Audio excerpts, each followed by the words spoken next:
Dear students and all viewers, and special thanks to all my subscribers. একটা গুরুত্বপূর্ণ বিষয় current affairs, যেটা বিভিন্ন পরীক্ষায় দুটো চারটে থাকেই, আর সামনে তো প্রাইমারি টেটের ইন্টারভিউ হতে চলেছে না, এই ইন্টারভিউয়ে প্রশ্নগুলো জিজ্ঞেস করতে পারে। তো আমি শুরু করি নাকি, এই যে খাতা পেন্সিল দিয়ে শুরু করি। প্রথমত দেখা যাক, এই যে প্রথমে আছে না, প্রথমে কি আছে, দ্রৌপদী মুর্মু দা এখানে কততম প্রেসিডেন্ট অফ ইন্ডিয়া, তাই নয় কি? তাহলে দ্রৌপদী মুর্মু মানে প্রথমে প্রেসিডেন্ট থেকে শুরু করি, এ হচ্ছে 15th প্রেসিডেন্ট, এই যে 15th প্রেসিডেন্ট, এবং ইনি হচ্ছেন ফার্স্ট ট্রাইবাল প্রেসিডেন্ট। আবার যদি বলে ফার্স্ট ওমেন প্রেসিডেন্ট, তখন কিন্তু হবে শ্রীমতী প্রতিভা পাটিল।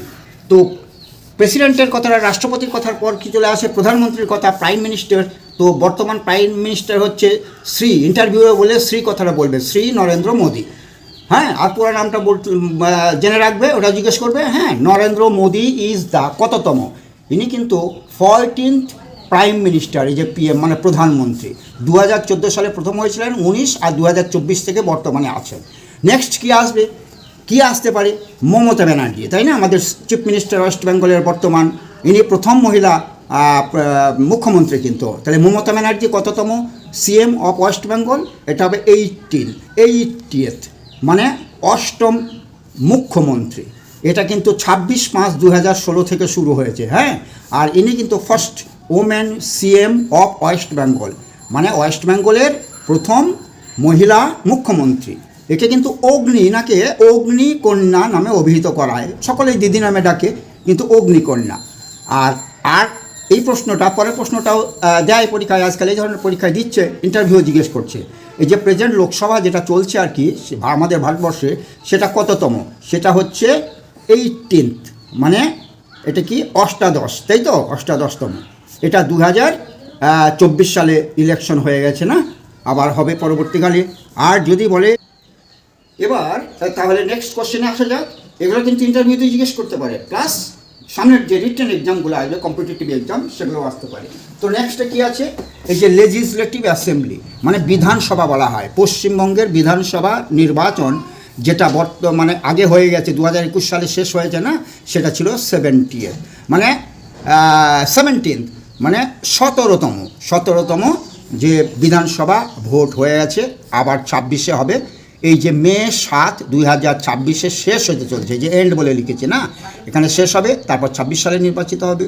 যারা ক্ষমতায় আসবে তারা আবার মুখ্যমন্ত্রী তৈরি করবে, তাই নয় কি? এগুলো কিন্তু খুব ইম্পর্টেন্ট, জেনে রাখবে। নেক্সটে আমরা কি যাব, নেক্সটে যাব এই যে G20, মানে গ্রুপ 20 যে শীর্ষ সম্মেলন হয় না, এটা 2025 সালে অনুষ্ঠিত হবে কোন শহরে? তা এটা 2025 তো শেষ হয়ে গেছে, তার মানে অনুষ্ঠিত হয়েছিল কোন শহরে?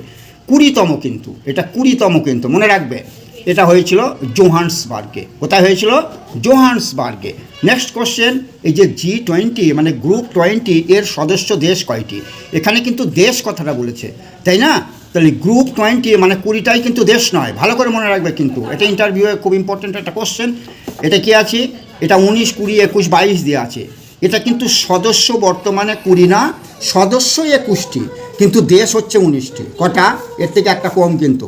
দেশ হচ্ছে 19টি, আর দুটো সংস্থা আছে, একটা আফ্রিকান ইউনিয়ন, একটা ইউরোপিয়ান ইউনিয়ন। তাহলে এগুলো তো দেশ নয়, এগুলো সংস্থা। তাহলে দুটো সংস্থা আর 19টা, তাহলে 19, 20, 21, তাহলে 21টা সদস্য, আর দেশ যদি বলা হবে 19টি, তাহলে 20টার সঙ্গে কিছুই মিলল না, তাই নয় কি? তাহলে নেক্সট কোশ্চেনে যাব, কি সবই ইম্পর্ট্যান্ট। নেক্সট কোশ্চেনটা কি আছে, বর্তমান ক্ষমতাসীন বিশ্বের সবচেয়ে প্রবীণ রাষ্ট্রপ্রধান কে? অনেকে মহাথির মোহাম্মদ বলে দেবে, মালয়েশিয়ায় কিন্তু 22 বছর করেছিল, কিন্তু অ্যাকচুয়ালি বর্তমান হবে পল রিয়া।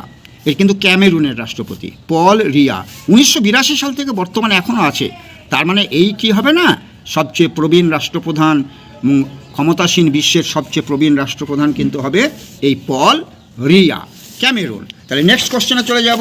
নেক্সট কোশ্চেনে কি আছে, 2026 সালের ফুটবল বিশ্বকাপের ম্যাসকট কটি? 2026 সাল মানে এসে গেছে অলরেডি, মানে জানুয়ারি চলছে। এটা কিন্তু 3টি দেশ কিন্তু আয়োজন করছে 2026 সালের ওয়ার্ল্ড ফুটবল, যেটা বলে ওয়ার্ল্ড কাপ ফুটবল, সেটা কিন্তু মেক্সিকো, USA এবং কানাডা, তিনটেই কিন্তু। এই যে কানাডা, মেক্সিকো, এটা হচ্ছে উত্তর আমেরিকার, দক্ষিণ আমেরিকার, USA, United states of America, এই যে পরপর 3টে দেশই কিন্তু আয়োজন করছে। তাহলে 3টি দেশেরই তো ম্যাসকট হবে না? তাহলে ম্যাসকট কটি? 3টি। এটা খুব ইম্পর্টেন্ট কোশ্চেন। 3টে ম্যাসকট কিন্তু। এই যে মেক্সিকো তার জায়ু নাম দিয়েছে ম্যাসকটটির নাম, আর ইউএসএর হচ্ছে ক্লাস, আর কানাডার হচ্ছে ম্যাপল। লেখা আছে, আরেকবার দেখে নেবে ভিডিওটা বারবার, যেটা মনে রাখবে, খুব ইম্পর্টেন্ট এটা। হ্যাঁ, তো নেক্সটে আমরা চলে যাই। নেক্সটে চলে যাচ্ছি মহিলা বিশ্বকাপ। এটা খুব ইম্পর্টেন্ট। মহিলা বিশ্বকাপ যে 2025 সালের যে হয়ে গেল, এই যে বিজয়ী কোন দেশ ছিল? অবশ্যই ভারত। কী কী অপশন আছে? ইংল্যান্ড, অস্ট্রেলিয়া, ভারত, দক্ষিণ আফ্রিকা। এটা হবে ভারত। ভারত পেয়েছে কিন্তু মহিলা বিশ্বকাপ 2025-এ। আর কাকে হারিয়ে, মানে বিজিত কে? তাহলে দক্ষিণ আফ্রিকা। আর আয়োজক দেশ কে ছিল? ভারত ও শ্রীলঙ্কা। এই দুটো দেশ আয়োজক দেশ হিসাবে পরিচিত। নেক্সট কোশ্চেনে যাই। এটা অনেকেই ভুল করে এবং খুব ইম্পর্টেন্ট। নোবেল পুরস্কার, এই যে নোবেল অ্যাওয়ার্ড 2025, মনে রাখবে নোবেল অ্যাওয়ার্ড তো অনেকগুলো বিষয়ে দেওয়া হয় না। 2জন মহিলা পেয়েছে কিন্তু। এবার কজন মহিলা পেয়েছে? 2জন মহিলা পেয়েছে। তাহলে নোবেল পুরস্কার শান্তি, মানে একজনই পেয়েছে, যেটা সেটাই সাধারণত পরীক্ষায় দেয়।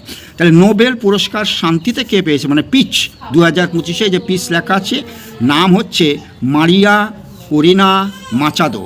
এটা কিন্তু ভালো করে মনে রাখবে, তার কারণ এইরকম নামের এই যে নিচে একটা কোশ্চেন আছে, হ্যাঁ, উল্টোপাল্টা করে দেওয়া থাকবে। মারিয়া করিনা মাচাদো, মা কোমা কোন দেশের? ভেনিজুয়েলার। এটাও একটা প্রশ্ন, ভেনিজুয়েলার। এর অবদান কি? এর অবদান হচ্ছে ভেনিজুয়েলার গণতান্ত্রিক অধিকার রক্ষার এর ভূমিকা ছিল সর্বাধিক। আর সাহিত্যে পেয়েছে কে? সাহিত্য একজনই পেয়েছে লিটারেচারে, সে হচ্ছে হাঙ্গেরি দেশের এই যে লাসলো ক্রাসনা-হরকাই। লাসলো মানে এই যে লিটারেচারের এল থেকে মনে রাখবে লাক্রা, তাই না? লাক্রা। আর এই যে হাঙ্গেরি, এর সঙ্গে একটা মোটামুটি একটা মিল খুঁজে নেবে, ঠিক আছে? এবার প্রশ্ন আকারে যদি দেয় এরকম দেবে। হ্যাঁ, এটা খুব ইম্পর্টেন্ট।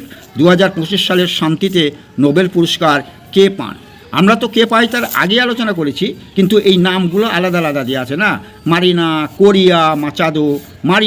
কোরিয়া মাদাচো, তারপর মারিয়া করিনা মাচাদো। তাহলে কী হবে? আগেই বলেছি, মারিয়া করিনা মাচাদো, মা। আর একটা প্রশ্ন আছে, সর্বশেষ মুসলিম নোবেল জয়ীর নাম কি? মানে 2025 সালেই পেয়েছেন ইনি। হ্যাঁ, এটা হচ্ছে Omar M Yaghi, Naguib Mahfouz, Omar M Yaghi, Husam Abu Safiya, Malala Yousafzai. তো মালালা ইউসুফজাই তো হবে না, এ তো 2014 সালে পেয়েছে পাকিস্তানের। তার সঙ্গে আমাদের ভারতবর্ষের কৈলাস সত্যার্থী, এও পেয়েছিল আমাদের ভারতে, তাই না, শান্তিতে নোবেল পুরস্কার। আর নাগিব মাহফুজ মিশরের এ প্রথম সাহিত্যে পেয়েছিল, মুসলিম যদি বলে। হ্যাঁ, প্রথম সাহিত্যে পেয়েছিল, মুসলিম নোবেল জয়ীর নাম বলেছে। তাহলে প্রথম সাহিত্যে পেয়েছিল নাগিব মাহফুজ, আর বলেছে সর্বশেষ মুসলিম, তাহলে হবে ওমর এম ইয়াগি। ইনি হচ্ছে জর্ডনের অধিবাসী, জর্ডনের লোক। 2025 সালে মানে রিসেন্ট নোবেল পুরস্কার পেয়েছে। এটা ভেরি ভেরি ইম্পর্ট্যান্ট কোশ্চেন।